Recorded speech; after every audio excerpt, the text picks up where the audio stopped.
dari Daniel Rangga Flores NTT.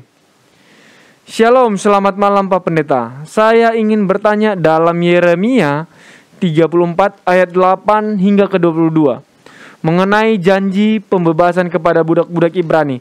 Apa yang menyebabkan bangsa itu tidak menepati janji mereka terhadap Tuhan? Pada awalnya dalam ayat 8-10, mereka mau menuruti perintah Tuhan untuk membebaskan budak-budak Ibrani, baik laki-laki maupun perempuan. Tetapi dalam ayat 11, mereka berubah pikiran, mengambil kembali budak-budak itu. Ini perikopnya panjang Pendeta. Kalau kita baca judulnya Yeremia 34 ayat 8 ya sampai. Mungkin dibaca saja ayat yang ke-8 sampai ayat yang ke-10 lalu ayat 11. Oke, siap Pendeta. Janji kepada budak-budak disebutkan di situ tadi. Yang menjadi referensi yang disebut ya Pendeta. Janji Yeremia 34 kan? Ya. Janji kepada budak-budak Ibrani tidak ditepati.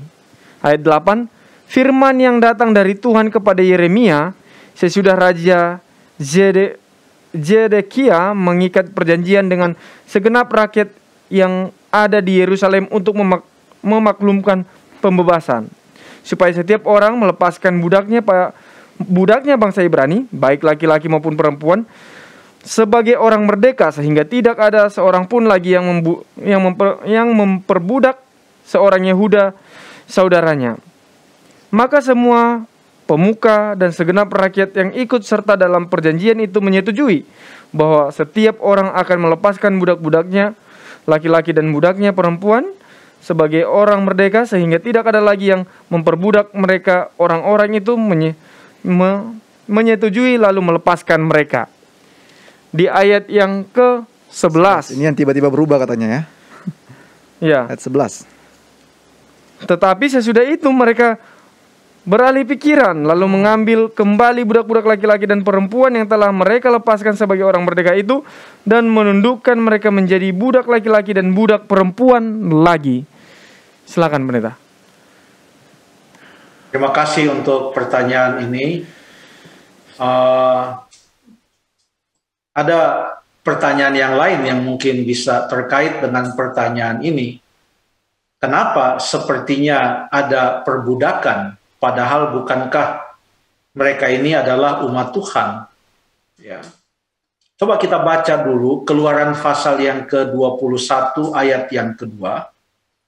Keluaran pasal yang ke-21 ayat yang kedua. 21 ayat 2.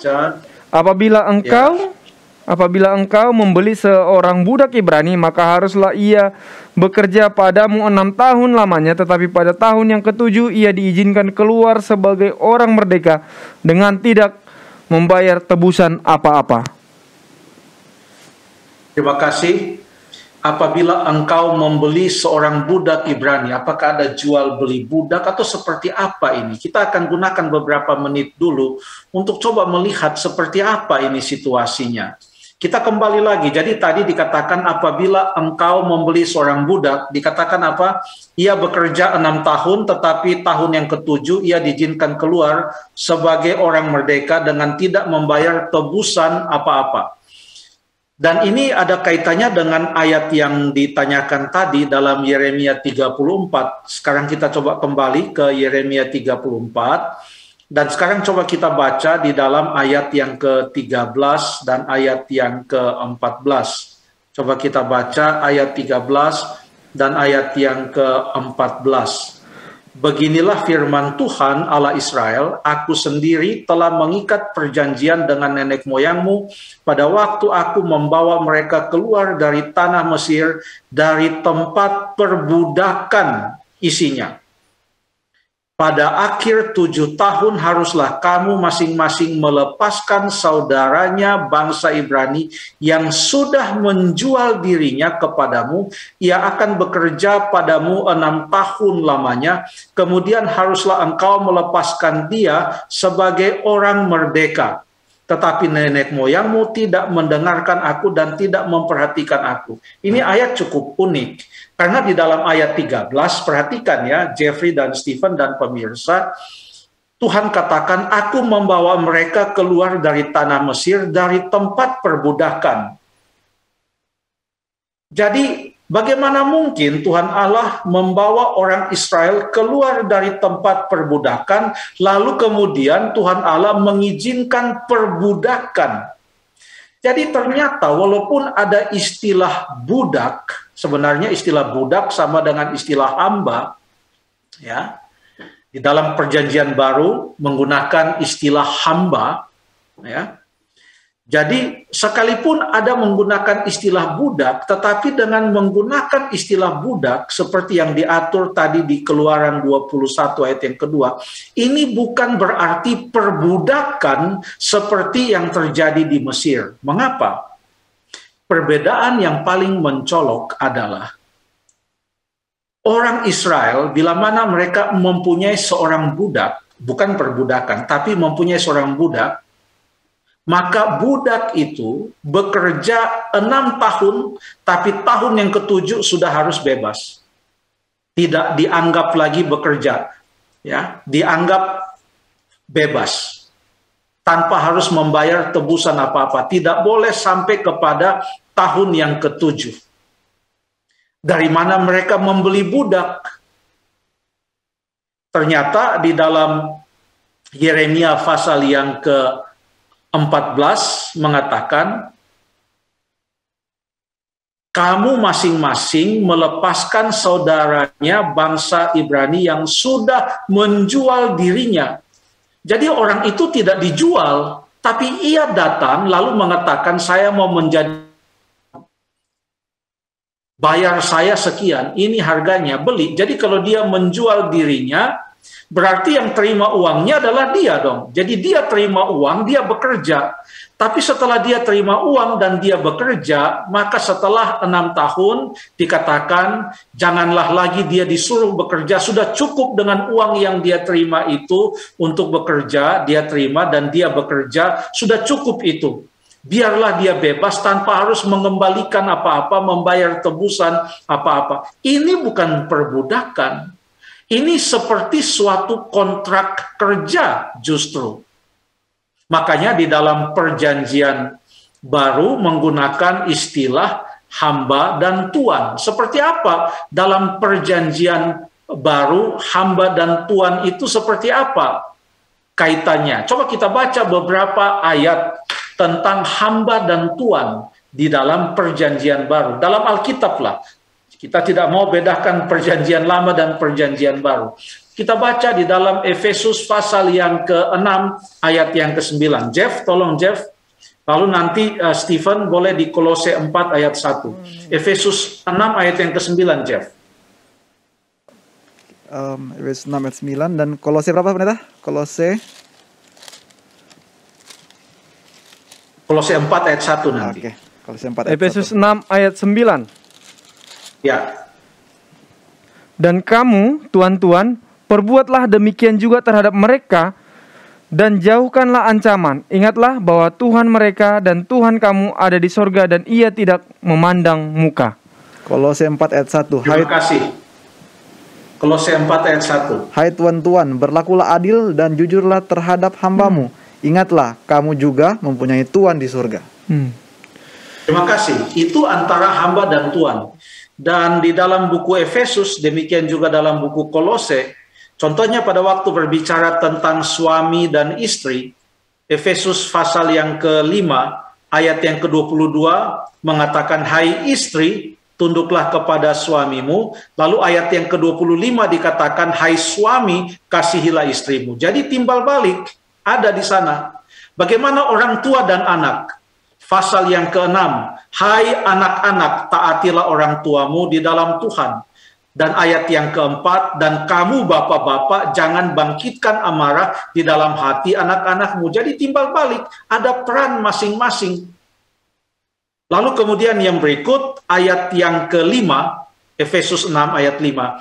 Hai hamba-hamba, taatilah Tuhanmu yang di dunia dengan takut dan gentar dan dengan tulus hati, sama seperti kamu taat kepada Kristus.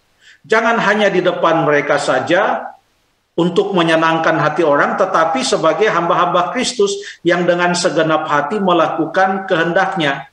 Ya, jadi ada perumpamaan tentang talenta kan, di mana itu majikan pergi, Hamba yang ketiga, setelah majikannya tidak ada di rumah, dia menguburkan itu talenta, dia sembunyikan. Sementara hamba yang pertama dan hamba yang kedua, mereka melakukan tugas mereka sekalipun tuannya tidak melihat mereka. Karena bagi mereka ini bukan hanya melayani tuan mereka, hidup mereka punya tanggung jawab yang lebih besar, yaitu mereka tahu kapanpun saja mereka berada di hadirat Allah. Nah, tadi di dalam Efesus pasal 6 ayat yang kelima adalah nasihat untuk hamba-hamba. Hai hamba-hamba. Lalu di dalam ayat yang ke-9 yang tadi dibacakan oleh Jeffrey, dan kamu tuan-tuan, perbuatlah demikian juga terhadap mereka dan jauhkanlah ancaman. Perhatikan, ancaman saja tidak boleh.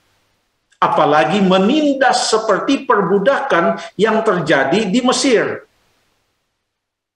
Tuhan memanggil umatnya keluar dari perbudakan bukan untuk membuat sistem perbudakan yang baru. Tapi Tuhan mau supaya ada hubungan timbal balik di dalam kasih Kristus. Itu yang diajarkannya.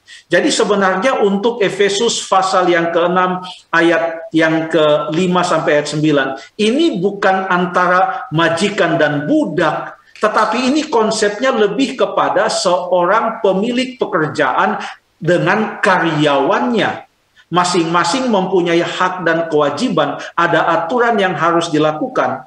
Karena dikatakan dalam ayat 9, Tuhan mereka dan Tuhan kamu ada di sorga. Sama semuanya ternyata.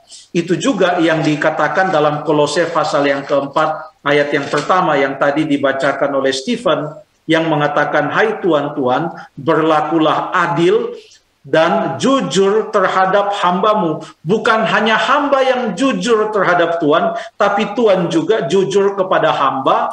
Jangan ditahan dia punya upah, jangan ditahan dia punya gaji, dan lain sebagainya. Itu yang diatur. Konsepnya sudah mulai diatur di dalam Perjanjian Lama setelah bangsa Israel dilepaskan dari perbudakan yang tidak ada istirahat, bekerja siang malam. Banyak yang harus dicambuk baru mereka bekerja. Itu yang terjadi di Mesir. Dan itu yang pernah dilakukan di atas dunia ini pada zaman perbudakan. Ada peperangan untuk melawan perbudakan yang pernah terjadi di Amerika Serikat pada zaman Abraham Lincoln contohnya. Itu adalah jenis perbudakan seperti yang terjadi di Mesir. Bukan seperti hubungan antara karyawan dan majikannya. Seperti yang diatur di dalam Alkitab. Bahkan di dalam ayat Keluaran pasal 21 ayat yang kelima, saya boleh baca Keluaran 21 ayat yang kelima. Ini setelah bangsa Israel keluar dari Mesir, dikatakan, tetapi jika budak itu dengan sungguh-sungguh berkata, aku cinta kepada tuanku, kepada istriku, dan kepada anak-anakku, aku tidak mau keluar sebagai orang merdeka. Bahkan hubungan itu berdasarkan kasih, karena ada kasih dari tuannya, sehingga hambanya pun mengasihi tuannya. Mana ada ini terjadi di Mesir, di mana orang Israel mengatakan, kami mengasihi Firaun, kami tinggal aja di sini. Buktinya apa? Semua berbondong-bondong keluar dari Mesir. Termasuk beberapa orang Mesir ikut dengan orang Israel untuk keluar meninggalkan Mesir. Artinya, mereka berada dalam suatu penindasan, perbudakan, di mana hak mereka tidak dianggap, mereka dipaksa untuk bekerja, upah mereka mungkin ditahan, mereka disiksa, mereka dicambuk. Bukan ini rencana Tuhan.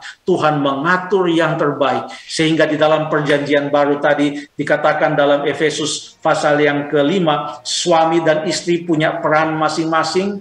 Lalu kemudian mereka bertanggung jawab kepada Tuhan. Kemudian anak dan orang tua punya tanggung jawab masing-masing. Mereka juga bertanggung jawab kepada Tuhan. Lalu kemudian majikan dan hamba, atau karyawan dan pemilik, employee dan employer, sama-sama mempunyai hak dan kewajiban dan sama-sama bertanggung jawab kepada Tuhan. Apa yang terjadi tadi dalam pertanyaan Yeremia pasal 34 tadi? Mengapa orang-orang Israel itu akhirnya meralat mereka punya persetujuan untuk melepaskan budak-budak mereka. Mengapa? Karena mereka tidak mau mengikuti sistem yang Tuhan atur. Mereka mau untuk mengikuti sistem seperti yang mereka alami pada waktu mereka berada di Mesir. Itu yang mereka mau. Padahal Tuhan tidak mau dengan sistem seperti itu. Dan ini ada kaitannya dengan konsep Sabat. Bekerja 6 hari, hari yang ke-7 berhenti. Artinya Tuhan mau supaya kita itu hidup dengan menyembah Tuhan dan takut akan Tuhan dan menghargai sesama manusia. Itu yang diajarkan oleh Tuhan. Terima kasih.